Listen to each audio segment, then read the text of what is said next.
Well, hey folks, back after AVIOS RC. Well, as you can see from right on the box, this is the Bush Mule, AVIOS. Now, Hobby King did not send this to me. I went on to the Hobby King website and I bought it myself.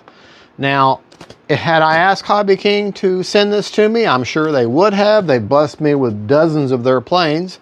The Catalina, the Steadfast, the Viper, several others for review, but they wanted me to review their latest and their fairly new planes, and I've been doing that. But I had this a long time ago. I had the original yellow one years ago, back when Hobby King was not so good, and then I got this. Then I got this one a long time ago too, back before COVID, back before, I forget when it was. There was a point though, I think it was maybe it was 22 or 23, that Hobby King went through a reorganization, and then when they had COVID, and ever since then, Hobby King has been stellar. Their quality has gotten a whole lot better. Their customer service has gone through the roof, wonderful. And now I'm very much, I bought a few planes like the little, oh my gosh, I can't think of it now. The new Hobby King Flycat version 2. I bought that on my own, as I bought that new Vampire they just came out too long ago, and I had a few issues with the minor stuff. Reached out, they took care of me, great experience, you know, and I bought it. And then lo and behold, out of the blue, here about, I don't know, about 6-7 months ago, their vice president in charge of marketing, and I guess just their vice president, he reached out to me and said, hey, we'd like you to review our new and latest release and newer planes. And I'm like, sure. And he goes, we're gonna send you some batteries also. I'm like, hey, well, I'm not gonna tell them no. You know, I don't want to do that. But yeah, no, they did. And so I decided, you know, they've been so good to me, I'm gonna buy this out of my own money. I had this years ago, the original yellow one, back, like I said, back when Hobby King, before they did the reorganization, and it had a bad solder, it had bad problems. I did fly it a few times, and then the bad solder caused it to crash. I reached out to them, they're like, well, sorry, you know, you've flown it, you know, it's yours. That's before. And then I had the original Bush Mule, that like this one, not the original, this one, but an older one. And I flew the dog mess out of it. I crashed it a few times. Didn't really know what I was doing. And I ended up repairing it and putting it back together, and then sold it. And because I won't sell anything unless it's fully functional. So I don't pass my broken junk to someone. If it's not fully functional, I don't sell it to people. But anyways, that's a different story.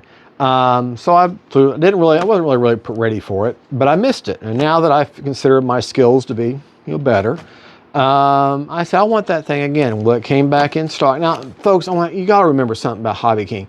Okay, they don't have that big of a warehouse. Okay, they're moving to their new LA warehouse, which I'm thinking is supposed to be bigger, and so they can't carry a lot. They bring some stuff in stock and it's gone. They get some more stuff in stock and it's gone. They are working on getting better at their parts and supplies, but we all know what's going on with the trades and everything, so just bear with them. If you really pay attention to the Hobby King website and the parts and this, that, and the other, they do restock more often than they used to. They are still bad about it. They're trying. They're trying to work on it, so be patient. But anyways, this came in stock. I wanted it, so I bought it. And I didn't even tell them. I just said, hey, I'm buying this and going to review it and yada yada. And I'm like, oh, okay. So let's unbox it. And we might even go ahead and assemble it. I have to take a look at everything first. I don't really remember. It's like now that I'm done yammering on, they don't spend a lot on fancy boxes and graphics and all that. They give you what you need, and they protect the products. So that's what's really important. And like I say, they don't do manuals. You'll have to do that online, but that also again saves money. And I mean, you look at the prices of their planes, they're still a lot cheaper, and their quality's gotten better, but their prices are still a whole lot cheaper than what you're going to pay at Motion RC and what you're going to pay at Horizon Hobby and all that. And yeah, those are all good products. But there again, you know, okay, I don't know where I was going with that thought about there again, but you know, hey, that's me. Y'all know me, I start saying stuff and I don't ever finish what I'm saying. All right, now this 4-piece wing, you got the, well, 3-piece, you got the big center section, and then you got the 2 outer halves. Already hooked up for you as far as your aileron goes. And it's already got the fuel tubing to protect it, to secure that, which I always like that. I've had some, I've even had an E-Flight model one time coming. Didn't have anything to protect it. Didn't have any kind of fuel tubing on there. But, all right. Very nice. Very, like I've said many times, you can see the cells, but you sure can't feel. Now this is a pinch hinge. And it looks like, nah, there's no laminate, it's just a pinch hinge. But, well, you know, there's some laminate in there. So, all right, and you got your light connector. And you can always tell a light connector when it's just red and black. Just signal and negative and positive. And then on a connector that's got signal to operate something, you're going to have red and dark, or red, in this case, red and brown. And you're going to have a signal wire, which is either white or yellow. So, all right, there's one half of the wing.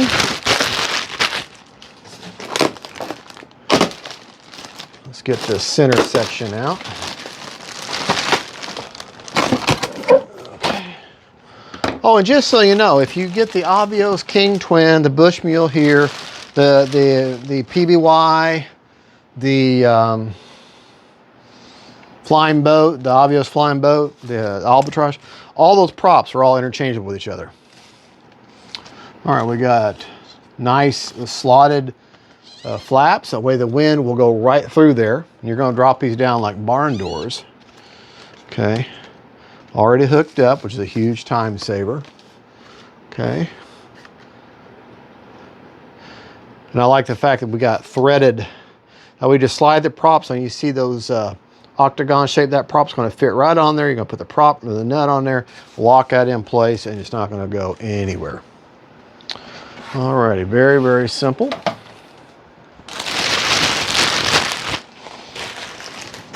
Very nice, very nice. Okay, undo the other wing here. Well, I didn't cut anything, did I? Boys, afraid I'm going to slice my fingers one of these days. All right. Very nice. AVIOS on there. That looks good. That'll look good. That'll look real good. Nice foam protection pieces in between.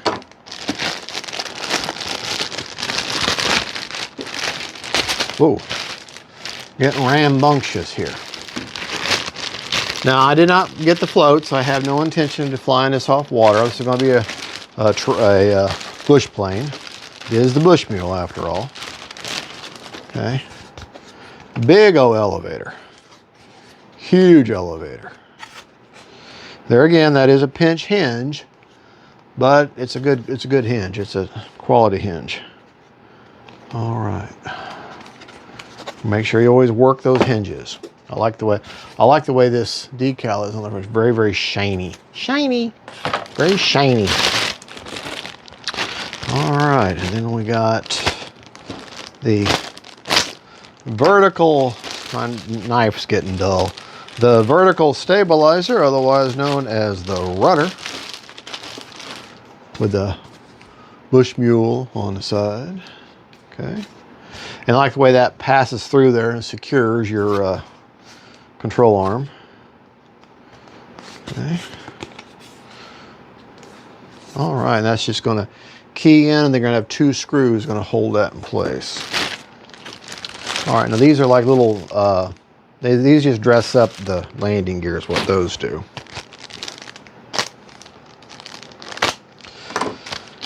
All right, well, all right, yeah, those just dress up the landing gears, all they do. A little bit of glue on them. You got your 2 wing struts.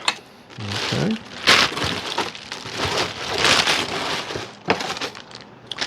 Got your wing spars, push rods, all your nuts and bolts and your bits and bobs and goodies. Okay, got your... Now, that's the one thing I don't like about the Bush Mule is the hard foam tires, but you're going to have some give with the landing gear, so...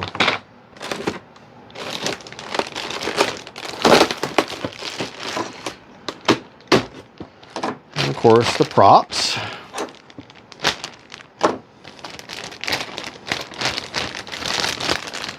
Nice three-bladed props. And like I say, if you get the ones off the AVIOS Albatross, Catalina, they all work. The King Twin, they all work. Okay, they're counter-rotating, they're going to rotate to the inside.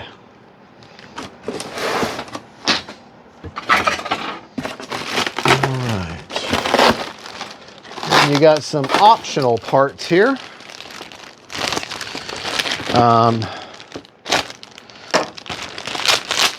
You have, this is an FPV canopy. If you wanted to put FPV on the front, you could, which I will not be. If I do FPV, I throw up, so we'll not be doing FPV. Okay. Yeah, FPV makes me sick to my stomach. Then you got the nose cone. Whoop, as I dropped the nose cone. Now that just pressure fits on there, so I'll probably be gluing that in place. Oh, and then you've got, it comes standard with a set of skis, which I don't need in Florida. So we won't be using those. Put those over there. And then you got the nose wheel.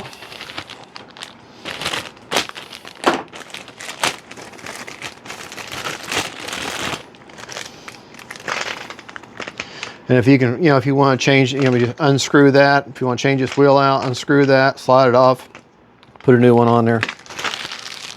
A lot of people's changing wheels out for something softer. But I'm going to run it stock for now, like I like to do. That way you can see what it's like with what you get stock. I don't like, I'll be honest, I don't like modding airplanes that much. I mean, adding to like afterburners and putting a clear coat on them, things, I don't really consider those mods per se. I guess an afterburner is, but it really drastically changing how the thing is together. Like Two Brothers, he loves to, and there's nothing wrong with it, he'll take a jet and he'll make it do everything that jet should be doing as the real thing, but not necessarily how the model was intended. But yeah, see that nose cone? So that way you could put an FPV camera in there if you wanted to, and that just glues on there. And I probably just, yeah, that's just going to glue on there like that. But don't glue it on right off the bat. You're going to need that to tighten down your nose gear. You're going to want to keep this open. So then of course you got the door on the side. This is where you can put your receiver and everything right there. Nice plastic tray there that you can adhere that to. And that way you got room in there. Okay. And then you got, of course, the big honking battery tray. Plenty of there's that me using that word honking again. Okay. All right, everything's labeled for you. All righty. There you go. All right. All we're going to be doing, okay, you're going to put this in just like this. Okay. That's going to fit in there like that. You're going to take your rudder, secure that in there just like that. Okay. You're going to put two screws through there from the bottom. You're going to put your center section on here. Okay.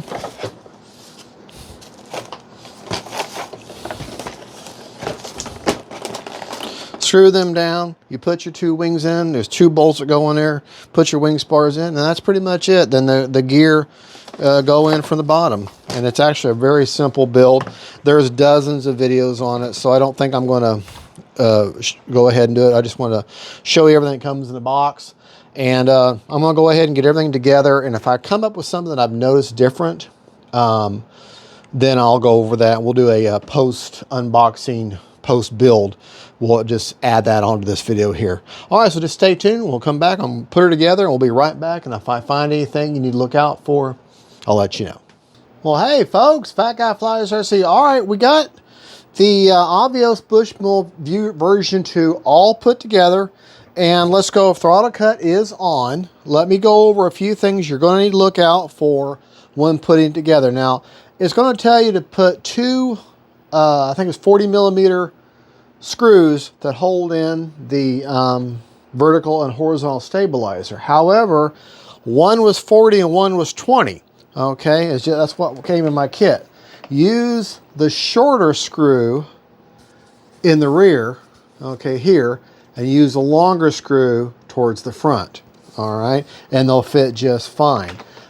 If you're going to be doing a lot of tricks and maneuvers and stuff with this, then it is suggested that you put some foam safe glue to glue in your elevator and your rudder before you put the screws in. I did that because I like to do crazy stuff. So therefore, I went ahead and put a little bit of foam, just the Chinese, white tube Chinese glue, to put that in there. You are able to do, if you separate or undo the supplied Ys, you can do differential thrust, and you can do full span ailerons and all that if you want to, but I didn't do that. I'm sorry, you can't do full span ailerons, but you could do, like, say, crow if you wanted to. However, I just did a traditional setup: aileron, flap, elevator rudder, and a cargo door, and I did do reverse thrust, okay?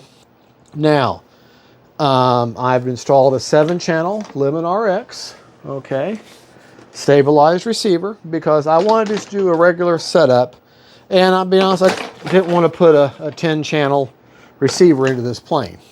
So on my switch here, I have cargo door open all the way. I have my cargo door.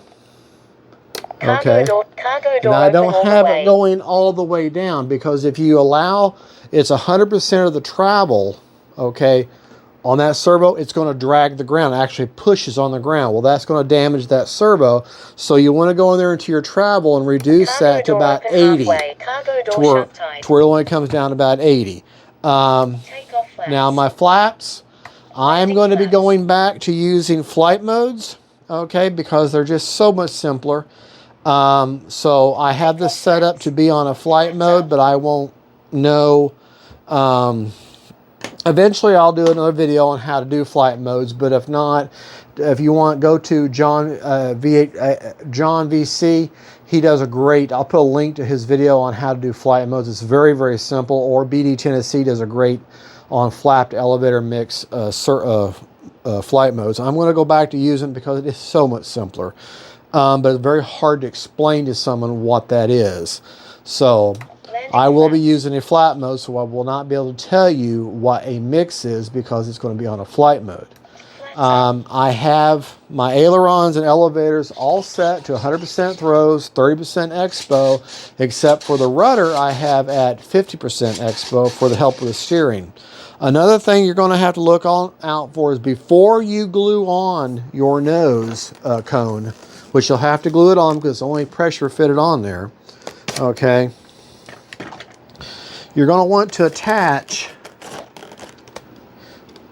your servo to where the wheel is turned 90 degrees to where the end of that, let me get where you can see it, the end of the knuckle where you can go straight in. You see the well, shoot, let me get this where you can see it. Okay, all right, you see the very end there where my finger's pointing, that flat end? Okay, you're going to want that flat end to be turned towards the nose of the gear of the airplane, and before you add the nose, because what you're going to have to do is you're going to take a 1.5 millimeter hex drive, loosen that up, and then attach it, and then you can swing that around. You'll see it when you'll understand that, but if you'll put the nose through there, you can secure the arm. It makes putting that nose steering in so much easier if you do it from the front there, okay? And that's why they have it that way. The other thing you'll have to do is the LEDs are on a separate line. They do not provide you with a Y. So if you'll give yourself a Y, I just have it plugged in with my cargo door, and that way they're on all the time. They just need power is all they need. If you want to use the traditional setup and all the normal functions of the plane, which with cargo door and thrust reversing, you will need a 7-channel receiver, which is what I have in here. With the 7-channel Limit RX, I have set it up to where the stabilization's on all the time, and I have the rates on the switch here, or on my roller here. That way, if it's really, really windy and she's getting rocked around, I'll turn the gains all the way up, and they're the most distinct. And if it's not really windy, and I'm going to go a little bit faster, then I'll turn them gains down, and they're not nearly as pronounced. So that's why I like leaving my gains adjustable. I did have to calibrate the ESCs. I'm going to turn the prop on here, okay? Motors are hot. Don't get cut. Don't let this bother you. Okay, if you notice, one prop will stop before the other. Okay, it's just, but I got behind him, I measured how the thrust was, and I'm telling you, they are even. That's why I was a little worried about that, because anytime, whenever you do that. Braking cruise mode. Okay. Brake cruise mode. Braking. Cruise mode. All right, I'm playing now. This just one just spins a little bit more. I guess maybe it has a little bit freer of reaction in it. Motors are secured. But I did have to calibrate the ESCs because I had maybe a little bit of movement in the throttle before they engaged. That tells me that my ESCs were not calibrated. And I've got several videos out there on how to calibrate an ESC.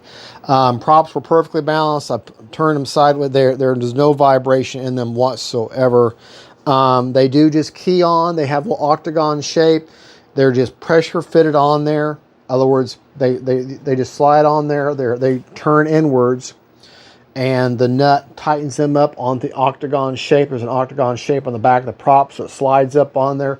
And so hand tightening that nut is all that's needed to lock them into place. When you slide your wings on, put the spar, the little greenish fiberglass spar in first. Slide your wing on, let it sit on that spar, and then make your connections and mind your polarity. You do not have much room to work with, okay? So that's why you gotta let it sit on the spar and then go from underneath and hook it up, okay? And then you can slide it in. You will need a 2 millimeter hex drive to attach the wings. You will need a 2.5 millimeter hex drive to attach the two biggest bolts that go into the wing assembly back here. Okay, so you'll need and then you'll need a 1.5 millimeter hex drive to take care of that nose wheel that we talked about already. So those are the tools you need, and a good quality Phillips head screwdriver. The struts simply pop on the little poles that are there, and then you got the cotter pins that just slide in. They easily slide in. It wasn't a problem. Sometimes you had to kind of hollow out the hole. That wasn't the case this time. This time those cotter pins went right in, so that will not be a problem. I do not like the fact that it has these hard styrofoam wheels. However, I know they're very light, and they're hardy. they're just going to be hard. But there's a lot of give in this, okay? I did have to add a piece of tape for the hatch, but they have a piece of tape for the side battery where you put your battery, or I'm sorry, where you put your receiver at. Got a piece of tape there, and that's where you put your receiver, right up in there. You may not be able to see it, but that's where you put your receiver. And there's a latch there. You got nav lights. The only blinking light is the light on top. You got the proper nav lights. Landing lights are on. All the lights are on all the time. CG on the plane is 50 to 60 millimeters back from the leading edge root. Okay, and I've got my glue marks on there. Now this kind of a plane, you do want it to be slightly nose heavy, not grossly nose heavy, but I'm on about the 55 mark right there, and she's, which is the middle of the CG, and she's slightly tilting forward. Now you say, well, that's great and dandy. What kind of battery? I've got a 4000 HRB 4S. Okay, she takes 4S. Okay, and you can see where I've got it. That black area there, those two shades of black, that's where if you put the 4000 all the way forward, she's going to be too nose heavy. So maybe a lighter battery. The smallest battery you can put in here is a 3000. You might be able to get away with a 3000 all the way forward. But I got some Velcro under there. That battery's not going anywhere. But I'm not going to go any bigger than a... You can go up to a 4500, but it's going to need to be a lighter 4500. I'll probably maiden her on the 4000 and then fly around on the 3300 most of the time. I'll be using those 4000s, and I'll be using 3300 Liperiors. Alrighty, well that's... Oh yes, and my nose gear was bent to one side to where it kind of slumped to one side. So I just took two hefty tools and bent it to where it was straight. So just be aware of that. Little things you may have to tweak. I haven't flown her yet, so I don't know how she flies, but it should be a very stable bird. It looks like it's going to be a very stable bird. So small flaps, but they do come down quite a bit. So, and here's my flap, how the flaps look. Take off flaps. Landing And there's flaps. my landing flaps. Now, this is all set up fat guy style. I didn't go by the book as far as the rates and throws and all that. This kind of a plane, I'll be honest, I'm not going to put on dual rates or anything. I'm just going to set it up with 100% throws and 30% expo and everything, but with 50% expo on the rudder for the steering. I think I've already said that. Got me a throttle cut. Motors are hot. Don't get cut. Motors are secured. Okay, got the... Take off flaps. Landing flaps. That's my audio call out for that. Flaps up. Then I got from my braking. Braking. Cruise mode. And then cruise mode when I let go of the momentary switch. Cargo door open halfway. And then... Cargo door open all the way. Cargo door shut tight. Okay, and that's my audio call outs. Well, there you go, folks. That's pretty much the post-build overview. Like I said, you're going to need a 1.5 millimeter to adjust the nose. You're going to need a 2 millimeter to install hex drive to install the wings, and a 2.5 millimeter to install these great big honking bolts that hold the wing in, just tongue and groove. Okay, and then you'll need a good Phillips screwdriver to attach the gear on the underside. Now, something that I did, these fairings just, you can see they just fit on there. Okay, they just press on. Hot glue works wonderfully. I just took the fairing off, lined it with hot glue and just pressed it on, and that's on there good. And it looks clean, it ain't coming off. The other thing too is there's no protection for the clevises back here. There's like no fuel tubing or anything. So once I got them trimmed, or at least bench trim, I took a small zip tie and put that around, because this clevis is pretty thick, too thick for fuel tubing. So I'm using a zip tie on that. Same thing as you can see on the rudder. I've got a clear zip tie instead of fuel tubing, holding that clevis shut. Just a little extra. I mean, it's not necessary. It's a very good locking in clevis. They got a little pin, but if you adjust it too much, that little nipple on there is going to wear off, and you're going to have a hard time getting it to attach. So that's why I like, once I get it attached, I like using a zip tie if I can't use fuel tubing for it. And this is a situation where fuel tubing would not be really applicable. I mean, because it's just so thick. So, alrighty, well that is, folks, this is the Hobby King Bush Mule version 2. We're going to take it out later today because this is like 5 o'clock in the morning on a Saturday. So we're going to take this out later Saturday afternoon. I want to say today's the 11th, 12th. I think today's the 12th now, and of July. And we're going to get you a maiden, and we're going to have some fun. Oh, and I got me on that Steadfast. I'll be able to finish that maiden review on it because I got a prop for it. I got a Motion RC Admiral prop for a wooden prop. So still waiting. The stock props are coming in the mail. They'll be here in a few days, but I'm going to go ahead and go with the wooden prop so I can get that thing finished. All right, folks. Well, thank you so much for watching. God bless y'all. God is good. And don't forget, folks, faith, family, and friends, and then Bush Mule version 2. That's my impression of a donkey or a mule.